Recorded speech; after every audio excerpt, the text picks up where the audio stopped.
नमस्कार। आकाशवाणी जयपुर अजमेर से प्रस्तुत हैं प्रादेशिक समाचार।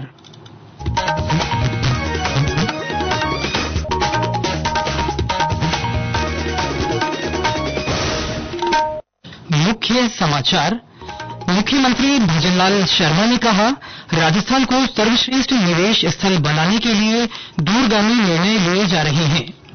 देश भर में आज ईद उल फित्र का त्योहार धार्मिक श्रद्धा और उल्लास के साथ मनाया जा रहा है।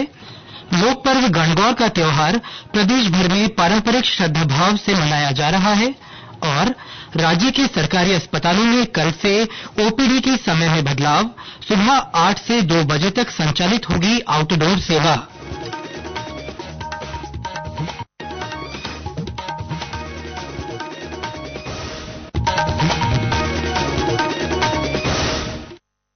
समाचारों के साथ मैं सिद्धार्थ जैन और अब समाचार विस्तार से।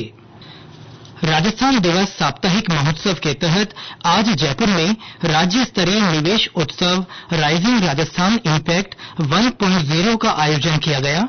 उत्सव को संबोधित करते हुए मुख्यमंत्री भजनलाल शर्मा ने कहा कि आज का निवेश उत्सव एक महत्वपूर्ण माइलस्टोन इम्पैक्ट 1.0 पर केंद्रित है, जो rising Rajasthan global investment summit के तहत किए गए एमओयू को धरातल पर उतारने के हमारे प्रयासों को दर्शाता है। उन्होंने कहा कि राज्य सरकार ने इन निवेश प्रस्तावों को धरातल पर उतारने के लिए हर विभाग और जिले में डेडिकेटेड टीम बनाई है, जो इन एमओयू की सक्रिय रूप से निगरानी कर रही है। श्री शर्मा ने कहा, इन प्रयासों का ही परिणाम है कि राइजिंग राजस्थान के तहत हुए एमओयू में से 3 लाख करोड़ रुपए की परियोजनाओं की ग्राउंड ब्रेकिंग हो रही है। उन्होंने कहा कि ये उत्सव राज्य के आर्थिक विकास की दिशा में एक महत्वपूर्ण कदम साबित होगा। हमारी सरकार उद्योग और निवेश के लिए सकारात्मक वातावरण बनाने के लिए हर संभव कदम उठा रही है। हमारी सरकार पारदर्शिता, सुशासन, नीतिगत सुधारों के माध्यम से राजस्थान को देश का सर्वश्रेष्ठ निवेश स्थल बनाने के लिए प्रतिबद्ध है। विकसित राजस्थान के सपने को साकार करने के लिए हम उद्योग निवेशक और आम जनता के साथ मिलकर काम करते रहेंगे। हम सबका साझा दायित्व है कि उद्योगपति निवेश लाएं, युवा अपनी प्रतिभा से राज्य को समृद्ध करें, किसान अपनी मेहनत से अन्न के भंडार भरें। हम सब मिलकर के एक ऐसे राजस्थान का निर्माण करें जो न केवल भारत का गौरव बने बल्कि विश्व में अपनी पहचान स्थापित करे। उत्सव के दौरान मुख्यमंत्री ने घोषणा की कि 30 अप्रैल तक एमओयू करने वाले निवेशकों के लिए 15 मई तक विशेष पोर्टल के माध्यम से भू आवंटन की सुविधा दी जाएगी। साथ ही उन्होंने राजस्थान फाउंडेशन के 14 नए चैप्टर खोलने की भी घोषणा की। मुख्यमंत्री ने कहा कि हम 5 वर्षों में सरकारी क्षेत्र में 4 लाख और निजी क्षेत्र में 6 लाख रोजगार के अवसर भी सृजित करेंगे। उन्होंने कहा कि इस वर्ष 11 और 12 दिसंबर को 2 दिवसीय राइजिंग राजस्थान पार्टनरशिप कॉन्क्लेव का आयोजन किया जाएगा। कार्यक्रम में मुख्यमंत्री ने ऑनलाइन इन्वेस्टर इंटरफेस का मोबाइल ऐप भी लॉन्च किया। उत्सव को संबोधित करते हुए उद्योग मंत्री कर्नल राज्यवर्धन सिंह राठौड़ ने कहा कि राज्य सरकार प्रदेश में निवेश को प्रोत्साहित करने के लिए निरंतर निर्णय ले रही है, जिससे वर्ष 2047 तक विकसित राजस्थान के संकल्प को पूरा किया जा सके।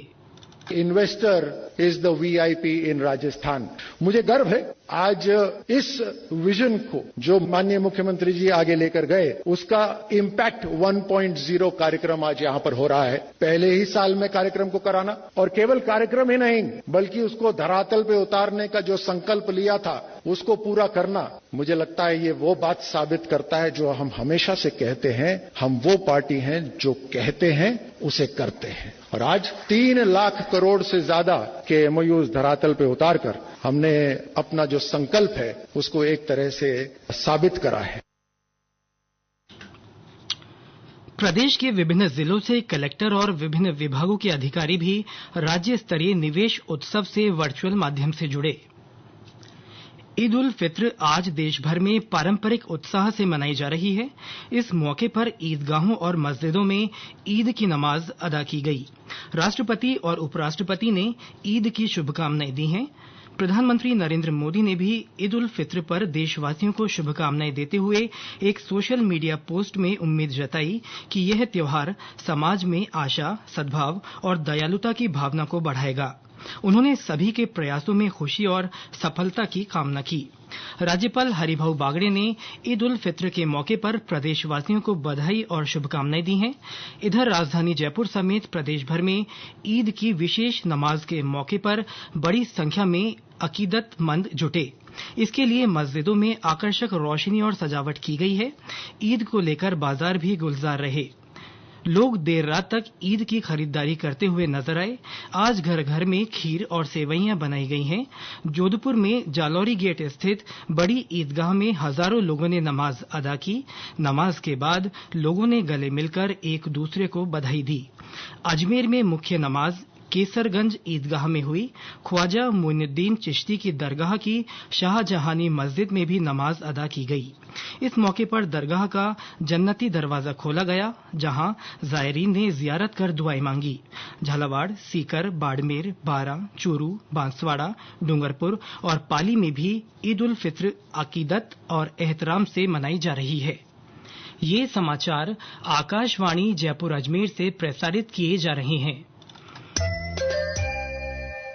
प्रादेशिक समाचार बुलेटिन आप हमारे x handle @AIR News_ Jaipur, YouTube channel Rajasthan AIR news और फेसबुक AIR न्यूज राजस्थान पर भी सुन सकते हैं। इसके साथ ही आप हमारी वेबसाइट newsonair.gov.in पर भी समाचार सुन सकते हैं और संबंधित फोटो और वीडियो देख सकते हैं। समाचारों में आपका फिर से स्वागत है। प्रदेश भर में आज पारंपरिक श्रद्धा भाव से गणगौर का पर्व मनाया जा रहा है। होली से शुरू हुआ ईसर गणगौर के पूजन का सिलसिला आज संपन्न हुआ। पूजा के बाद तालाब, सरोवरों और बावड़ियों में मंगल गीतों के साथ गणगौर प्रतिमाओं का विसर्जन किया गया। सुख और सौभाग्य से जुड़े इस लोक पर्व पर राजधानी जयपुर में आज गणगौर की पारंपरिक शाही सवारी निकाली जा रही है। उधर उदयपुर में गणगौर फेस्टिवल मनाया जा रहा है। यह उत्सव 3 दिन तक चलेगा। गणगौर घाट पर ईसर पार्वती की पूजा अर्चना की जा रही है। शाम को घंटागढ़ से गणगौर घाट तक गणगौर की सवारी निकाली जाएगी। इसके बाद सांस्कृतिक कार्यक्रम आयोजित किए जाएंगे। जोधपुर में भी गणगौर का त्योहार धूमधाम से मनाया जा रहा है। पोखरण में आज गणगौर पर्व पर मेला भर रहा है। झालावाड़ में भी गणगौर का पर्व पारंपरिक उत्साह से मनाया गया। पाली जिले के बाली में गणगौर मेले का आयोजन किया जा रहा है।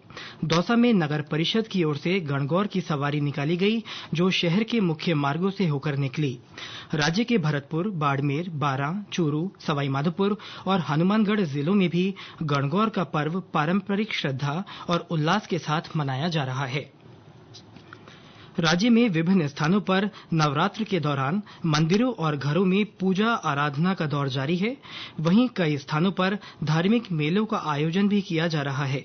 जैसलमेर के रामदेवरा में आज चैत्र माह के शुक्ल पक्ष के दूज के अवसर पर बाबा रामदेव की समाधि के दर्शन करने के लिए श्रद्धालुओं का तांता लगा हुआ है।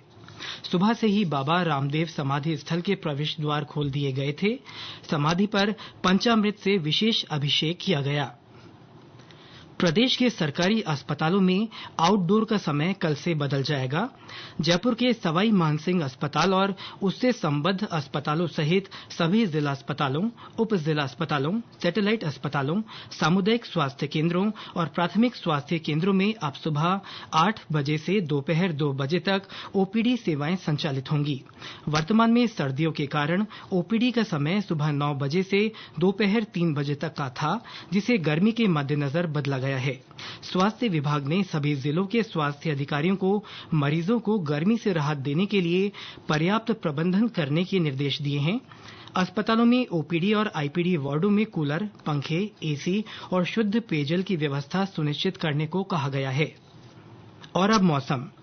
प्रदेश में उत्तरी हवाओं के असर से सुबह शाम हल्की ठंडक का एहसास बना हुआ है। मौसम विभाग के अनुसार कल तक उत्तरी हवाओं का असर रहेगा और तापमान सामान्य से कम रहेगा।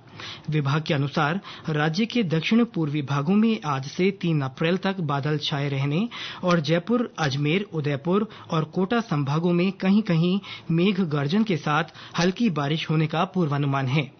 3 से 4 अप्रैल को दक्षिण पश्चिम राजस्थान में अधिकतम तापमान में 2 से 3 डिग्री सेल्सियस तक की बढ़ोतरी होने की संभावना है। पूर्व केंद्रीय मंत्री डॉक्टर गिरिजा व्यास आज सुबह उदयपुर में नवरात्रि की पूजा के दौरान साड़ी में आग लगने से झुलस गई। इस मौके पर उन्हें स्थानीय अस्पताल में ले जाया गया, जहां से प्राथमिक उपचार के बाद उन्हें अहमदाबाद रेफर किया गया है। जानकारी के अनुसार वे अपने आवास पर सुबह नवरात्रि पूजा कर रही थी। इस दौरान उनकी साड़ी में आग लगने से ये हादसा हुआ।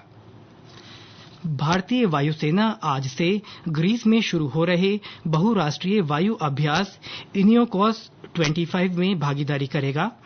12 दिन तक चलने वाले इस अभ्यास की मेजबानी ग्रीस की हेलेनिक वायुसेना कर रही है। यह अभ्यास एलिस के ऐतिहासिक क्षेत्र एंड्राविडा एयरबेस पर आयोजित किया जाएगा। अभ्यास 11 अप्रैल तक चलेगा। भारतीय वायुसेना के विमानों में युद्धक विमान ILA-78 और C-17 विमान के साथ Su-30 MKI युद्धक विमान शामिल हैं। इस अभ्यास से भारतीय वायुसेना की परिचालनगत क्षमताओं को सशक्त बनाने, परस्पर जानकारी और भागीदार देशों में व्यापक समन्वय को भी बढ़ावा मिलेगा। और अंत में मुख्य समाचार एक बार फिर। मुख्यमंत्री भजनलाल शर्मा ने कहा, राजस्थान को सर्वश्रेष्ठ निवेश स्थल बनाने के लिए दूरगामी निर्णय लिए जा रहे हैं। देश भर में आज ईद उल फित्र का त्योहार धार्मिक श्रद्धा और उल्लास के साथ मनाया जा रहा है। लोक पर्व गणगौर का त्योहार प्रदेश भर में पारंपरिक श्रद्धाभाव से मनाया जा रहा है। और राज्य के सरकारी अस्पतालों में कल से ओपीडी के समय में बदलाव, सुबह 8 से 2 बजे तक संचालित होगी आउटडोर सेवा। इसके साथ ही प्रादेशिक समाचार बुलेटिन समाप्त हुआ। नमस्कार।